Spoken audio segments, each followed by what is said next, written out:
नमस्कार विद्यार्थी मित्रांनो, लीगल एज्युकेशन मराठीवर आपले सहर्ष स्वागत। आज आपण पाहणार आहोत 3 वर्षीय LLB अभ्यासक्रमामधील सेमिस्टर पहिला फर्स्ट सेमिस्टर जो आहे त्याच्यामधील जो पहिला सब्जेक्ट आहे लीगल लँग्वेज, हा 40 मार्कासाठी सब्जेक्ट आहे। किती मार्कासाठी आहे? 40। यामध्ये ज्या लीगल मॅगझिन्स दिलेल्या आहेत त्या लक्षात कशा ठेवायच्या त्या आपण यामध्ये पाहणार आहोत। पहिली मॅगझिन्स आहे ऍक्टस नॉन फॅसिट।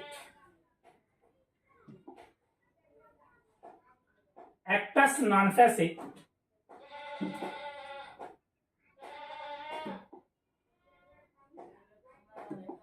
ऍक्टस नॉन फॅसिट रियम नेसी मीन्स सिट्रिय म्हणजे काय तर केवळ कृत्य अपराधी बनवित नाही। याच्यावरती डिटेल व्हिडिओ आपण पाहणार आहोत पुढे, परंतु लक्षात ठेवण्याच्या सोप्या पद्धतीने ट्रिक्स म्हणून याच्यामध्ये कमीत कमी म्हणजे संक्षिप्त ब्रीफ मध्ये कसं लक्षात ठेवायचं ते मी सांगण्याचा प्रयत्न करणार आहे। यामध्ये पहा, ऍक्टस नॉन फॅसिट्रियम निसिमिन सिट्रियम, यामध्ये मेन्सरी या त्या व्यक्तीचा जर चुकीचा नसेल तर तो गुन्हा ठरत नाही। उदाहरण द्यायचं झाल्यास मोटरसायकलची ब्रेक फेल झाली, त्यामुळे आपली मोटरसायकल दुसऱ्याच्या मोटरसायकलवरती आपटली, तर याचा अर्थ आपण गुन्हेगार आहोत असं त्याचा अर्थ होत नाही, कारण ब्रेक फेल झाली त्यामुळे। परंतु जाणून बुजून आपण त्या व्यक्तीचा अपघात करायचा आहे अशा रीतीने जर ऍक्सिडेंट घडवून आणला असेल, प्लॅनिंग करून ऍक्सिडेंट केलेला असेल तर मात्र तो गुन्हा आहे।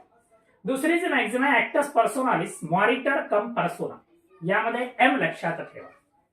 या एमचा अर्थ काय होतो तर पहा, ऍक्टस पर्सोनालिस मॉरिटर कम पर्सोना म्हणजेच काय तर मृत्यूनंतर कारवाई करता येत नाही त्या व्यक्तीला किंवा त्याच्या वारसानंतर, बरोबर आहे।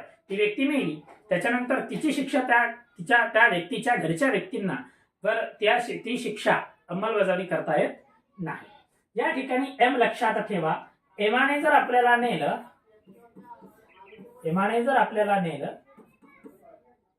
सॉरी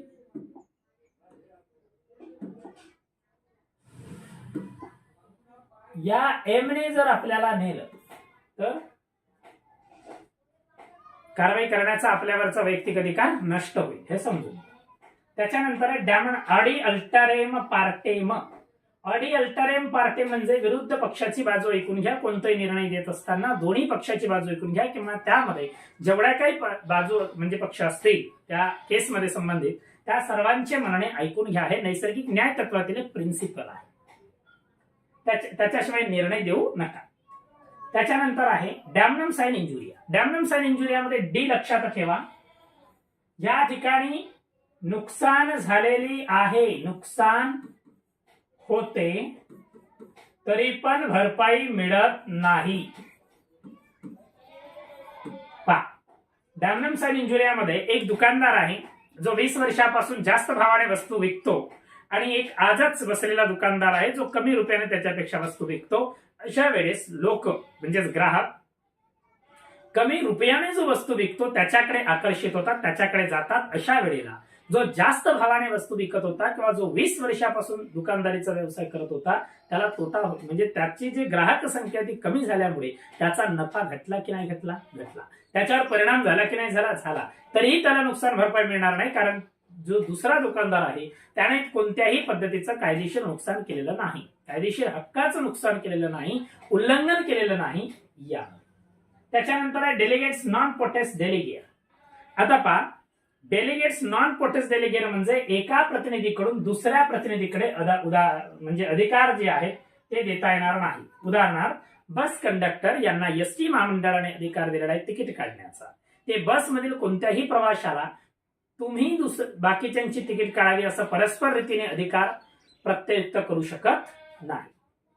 त्याच्यानंतर आहे एक्स तुर्पी कॉजा नॉन ओरिटर ऍक्शन म्हणजेच काय तर करार हा कायदेशीरच असला पाहिजे, जर कायदेशीर नसेल तर त्या कराराची अंमलबजावणी करता येणार नाही। म्हणजे करारामध्ये टाकलेल्या अटी जर अवैध असतील, वैध नसतील, अवैध जर असतील तर तो करार मुळातच अंमलबजावणी योग्य असणार नाही। उदाहरण द्यायचं झाल्यास जिल्हास्तरीय म्हणजे जे जिल्ह्याचे ठिकाण आहेत त्या ठिकाणचे जे बस स्टॉप आहेत ते तुम्ही पाहिले असतील, किंवा बस डेपो जे आहेत त्या ठिकाणी फसव्या जाहिराती लावलेल्या असतात. त्याच्यामध्ये काही लोक फसतात आणि त्यांना त्यांच्याकडून स्टॅम्प पेपरवर असं लिहून घेतलं जाते की 1 वर्षापर्यंत काम सोडणार नाही. सांगितलं जाते 4 तास काम आहे, 18,000 रुपये वेतन मिळेल, परंतु तितके पैसे दिले जात नाहीत. त्यामुळे मुळातच जो करार आहे तोच मुळात अवैध असतो. आणि त्याच्यामुळं ती व्यक्ती जरी पडून गेली, म्हणजे त्यांच्याकडे काम करणारे हे व्यक्ती ज्यांनी स्टॅम्प पेपरवर जरी लिहून दिलं की तुमचा करार आम्हाला सगळा मान्य आहे, तरी जरी पडून गेली तरी ज्या व्यक्तीने त्यांना नेलेलं होतं फसवून ते त्यांच्यावर कोणत्याही प्रकारची कारवाई करू शकत नाही. का? कारण करारच मुळात अवैध आहे त्याच्यामुळे. ओके. त्याच्यानंतर इग्नोरेन्शिया फॅसिट एक्सक्यूज सॅट इग्नोरेन्शिया ज्युरिस नॉन एक्सक्यूज सॅट. ही जी मॅक्झिम आहे या मॅक्झिमचा अर्थ आहे कायद्याबद्दलचे अज्ञान क्षमा नाही. म्हणजेच काय, एखादी व्यक्ती जर दारू पिऊन गाडी चालवत आहे आणि ती व्यक्ती जर म्हणत असेल की मला कायदा माहित नव्हता की दारू पिऊन गाडी चालवणे हा गुन्हा आहे का भारतामध्ये, हे माहिती नव्हतं, असं जर तो व्यक्ती म्हणत असेल तर ते क्षमा नाही. त्याच्यामध्ये तो असं म्हणजे त्या व्यक्तीला जर त्याच्या मित्रांनी बळजबरीने दारू पाजलेली असेल किंवा त्याला बळजबरीने दारू पिण्यास भाग पाडलेला असेल, अशा वेळेस मात्र तो एक्सक्यूज घेऊ शकतो, परंतु कायद्याबद्दलचे अज्ञान मात्र क्षमा नाही. त्यानंतर इंजुरिया साइन डॅमनो. इंजुरिया साइन डॅमनम याच्यामध्ये काय सांगितलं, डॅमनो किंवा डॅमनम, याच्यामध्ये काय फरक आहे तर प्रत्यक्षपणे नुकसान झालेलं जरी नसलं तरी तुम्ही कायदेशीर नुकसान भरपाई मागू शकता. त्याचं कारण तसं उदाहरण बघा, इलेक्शन कमिशनचं उदाहरण. तुम्ही तुमच्याकडे वैध पासपोर्ट असताना सुद्धा निवडणूक निर्णय अधिकारी जे असतात मतदान केंद्रावरील, त्यांनी जर तुम्हाला जर मतदान करू दिलं नाही, तुमचं मतदार यादीमध्ये नाव असताना देखील आणि वैध पासपोर्ट तुमच्याजवळ असताना देखील तुम्ही ज्यांना मतदान करणार होते तो उमेदवार भलाही पडला नसेल तरी सुद्धा तुम्हाला कायदेशीर नुकसान भरपाई मिळू शकते. त्याचं कारण कायदेशीर जो हक्क तुम्हाला देण्यात आलेला आहे त्याचे उल्लंघन झालेले आहे त्यामुळे. आणि याच्यामध्ये काय होतं, डॅमनम साइन इंजुरियामध्ये काय होतं, प्रत्यक्षपणे नुकसान होते परंतु कायदेशीर हक्काचं नुकसान होत नाही, उल्लंघन होत नाही, त्याच्यामुळे भरपाई मिळत नाही. याच्यामध्ये भरपाई मिळते जरी नुकसान झालं नाही. म्हणजे कायदेशीर म्हणजे प्रत्यक्षपणे असं नुकसान होत नाही परंतु कायदेशीर दृष्टीने नुकसान होते म्हणून. पुढे क्वाई फॅसिट पर एलियम फॅसिट पर से. या मॅक्झिमचा अर्थ असा आहे, जी व्यक्ती दुसऱ्याकडून कृती करते ती स्वतःच कृती करते. क्वाई फॅसिट पर एलियम फॅसिट पर से म्हणजे याच्यामध्ये एजंट जो असतो त्या टाईपचा आहे.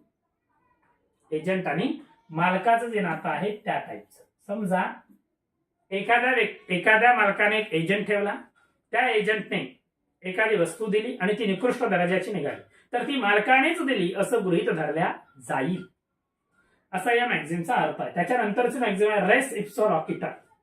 रेस इप्सो रॉकिटर म्हणजे दुर्लक्षितपणा करण्यासाठी दुसरा कोणताही पुरावा लागत नाही. उदाहरणार्थ पावामध्ये दगड सापडणे किंवा एखाद्या हॉटेलमध्ये आपण गेलो आणि त्या जेवणामध्ये मेलेलं झुरड सापडलं तर त्या ठिकाणी दुर्लक्ष झालेलंच आहे असं समजल्या जाईल.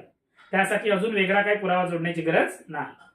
युबीआय जस्ट आयबीआय आयडेम रिमेडियम याचा अर्थ होतो जेथे अधिकार आहे तेथे मार्ग असतो. म्हणजे एखादी व्यक्ती न्यायालयाकडे गेली, न्यायालय अशा वेळेस असं म्हणू शकत नाही की याच्याबद्दल आम्हाला अजिबात अधिकार नाही, त्यांच्याकडे अधिकार आहे त्याच्यामुळे त्यांनी त्या ठिकाणी उपाय काढायचा असतो. त्याच्यानंतर आहे शेवटचं मॅक्झिम व्हॅलेंटी नॉनफिट इंजुरिया. व्हॅलेंटी नॉनफिट इंजुरिया म्हणजे संमतीने नुकसान झाल्यास भरपाई मिळणार नाही. उदाहरणार्थ घोड्याची शर्यत लावलेली आहे, त्या ठिकाणी तिकीट काढून लोक जातात, त्यावेळेस असं गृहीत धरलेलं असतं की घोडा तुमच्या अंगावर येईल, किंवा पटाची जी शर्यत लावलेली असते बैलजोडीची, अशाही वेळेस लोक आपण होऊन जात असतो त्या ठिकाणी. आणि त्यावेळेस संमतीने नुकसान झाल्यामुळे भरपाई मिळणार नाही.